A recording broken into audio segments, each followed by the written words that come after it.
may pinakamalaking food park sa Cavite. Malaki ang parking area kaya hindi ka mangangamba sa parking. Daming sari-saring mga pagkain na pwede mong pagpilian. Daming activities na pwede niyong gawin ng inyong mga chikiting at barkada at family. Tulad ng inflatable riding, inflatable children playground, adult children go-kart. Madami pang iba na pwede kayong mag-enjoy kasama inyong barkada at mga chikiting. Pwede rin kayong magdala ng lamesa at upuan para lalong ma-enjoy ang pamilya at barkada. Ilang food bazaar ang inyong makikita rito kundi mga RTW at iba pa mga accessories na pwede niyong pilihin. Along Daang Hari lang kakanan ka pag galing ka ng Molino Road.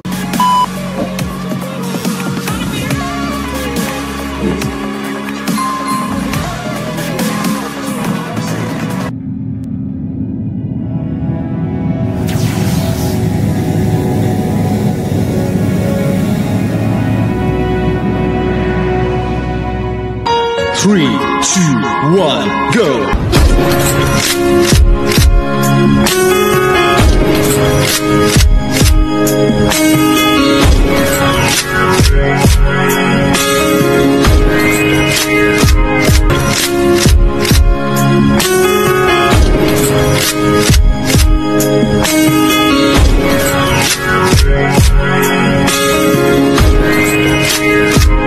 Hello guys, isang mapagpalang araw po sa lahat. Pinayo po natin kayo ng Sumo Market sa may Daang Hari, Molino, Cavite. Gawing kanan po pag galing kayo ng Whole of Daang Hari, Molino, Cavite. So pagpasok nyo rito, magbabayad lang kayo ng 50 pesos sa may guard para makapa-parking pay, ika nga. So all in naman, malawak na malawak yung kanilang parking area. Tapos sa kagandahan dito, pwede kayo magdala ng mga table nyo. Marami ding mga lamesa sa gitna ng food park mismo. Tara guys, samahan nyo at ikutin natin. Tingnan natin kung ano mga makikita natin dito, kung ano mga activities na pwede natin gawin dito. So dito yung mga chikiting natin surely mag-i-enjoy kasi may mga para mga cart pedal sila rito na pwedeng rentahan.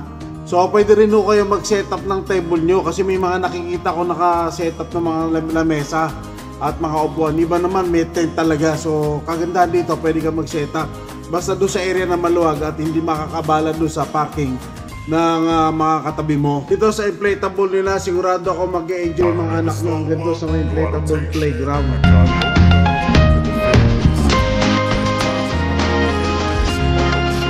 Covered pedal nila, pwede sa mga matasanda kasi may nakikita ko mga bike mga nakikita na.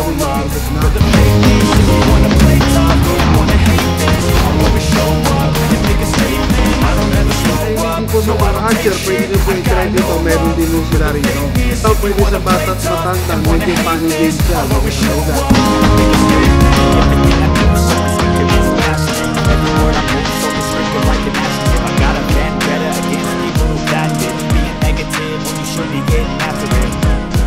Ito sa isang paborito ko talaga na dinadayo ko itong Giant Street. Eh dito pa lang sa gilid, mukha na pa lang, marami na mga upuan at mga lamesa. Hindi ka makakamba na wala kang mga upuan, wala kang mga lamesa.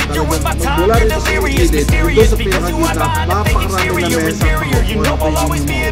So papasok na tayo dito sa pinaka-main area ng mga food cart. So napakarami yung pagpipilian dito. Lahat nandito na ng mga upuan. Hanapin kasi mapakalawak dito eh. Hindi natin maisa-isa kung anong mga nandito mga paninda nila. Tingnan nyo lang sa video mga kaibigan. Kasi marami kayong makikita kung anong mga pagkain ng mga This one pala itong pinasok natin. Pagkarami-rami ng mga food cart na nandito na nakaputa. Talaga marami kayong pagpipilian kung anong mga pwede mong mabilis dito.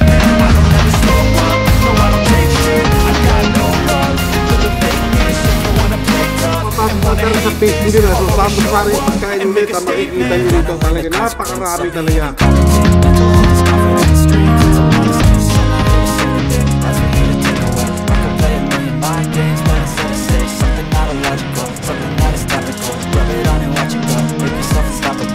Pero nung papasukin natin yung pinaka-pastry nila, so napakarami yung pagkain dito. Or lamesa sa pinakagitna, napakarami mga upuan. No, I'm not giving in. I will make it to the top, taking off in the wind. I gotta make it. I'm saving every day to taste it. I'm patient, but my mind, it can hardly take it. I'm chasing a dream that I've had for several ages. A vacant, modern kingdom, feeling taken. Now that I've been put through hell, I never got anyone's help. I had to do it all myself. I don't ever slow up, no I don't take shit. I got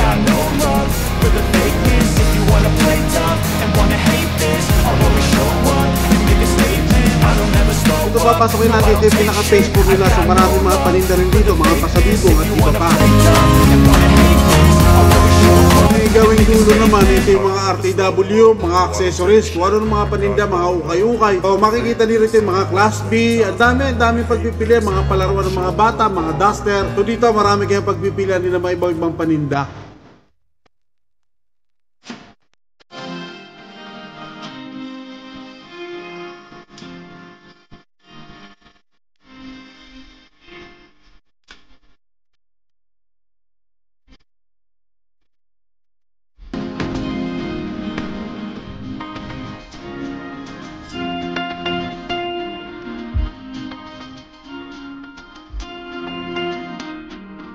Hindi na tayo sumagay doon sa may dulo kasi medyo malawak na rin talaga at naliliw na ako sa dami ng mga pagkain at mga paninda na nandito.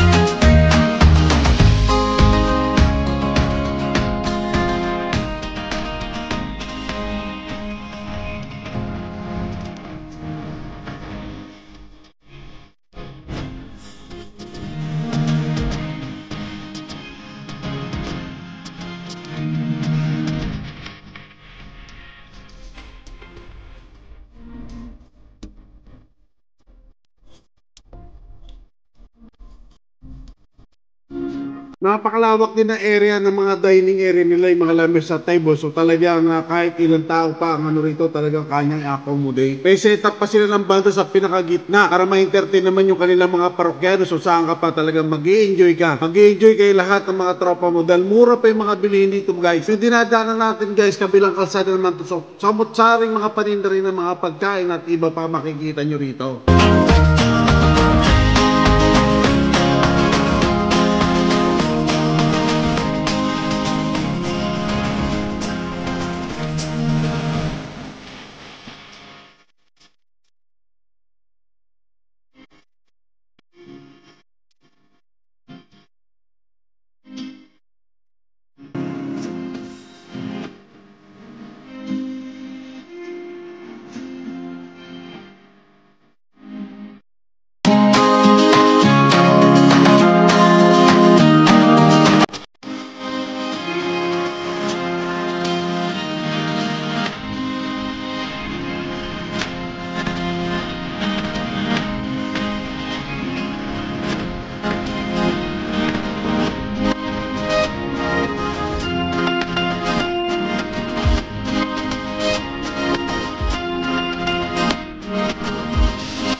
Palabas na ako, papunta na ako doon sa parking area na pinagparkingan namin. So talaga napakalawak, napakaraming paninda ang mga makikita mo rito. So dito mga kaibigan, dahil wala sa bundok, so nakuyuros lang ako talaga. So ordered din ako tumuusok-usok na nilalagyan ng nitrogen liquid. So nakakatawa din naman, pati yung anak ko natutuwa siya.